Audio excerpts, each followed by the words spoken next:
పిల్లలు వద్దన్న ఆపరేషన్ అయిపోయిన తర్వాత కొన్ని కపుల్స్ నెక్స్ట్ ఇంకొక బేబీ కావాలని ట్రై చేస్తారు.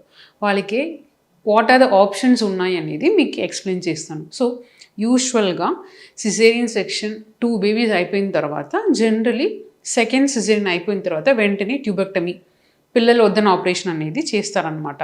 బట్ కొందరికి ఏమవుతుందంటే ఆ సెకండ్ బేబీ ఫస్ట్ బేబీ ఎవరికో ఒకటి ప్రాబ్లం ఉండొచ్చు, ఆర్ లైక్ వాళ్ళకి మేబీ ఇంకొక బేబీని కన్నాలని ఇష్టం ఉండొచ్చు. దానివల్ల వాళ్ళు నెక్స్ట్ ఎట్లాంటి ట్రీట్మెంట్కి ముందు వెళ్ళాలి అనేది మాకు చాలామంది వస్తారనమాట. సో మీకు 2 ఆప్షన్స్ ఉన్నాయి.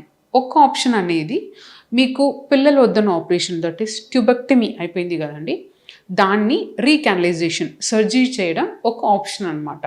అండ్ దెన్ ఇంకొక ఆప్షన్ అనేది టెస్ట్ ట్యూబ్ బేబీ పద్ధతి అనమాట. ఎందుకంటే టెస్ట్ ట్యూబ్ బేబీ పద్ధతిలో మీకు ట్యూబ్ అవసరం ఉండదు. జస్ట్ గర్భసంచ లైనింగ్ మంచిగా వస్తే చాలు అనమాట.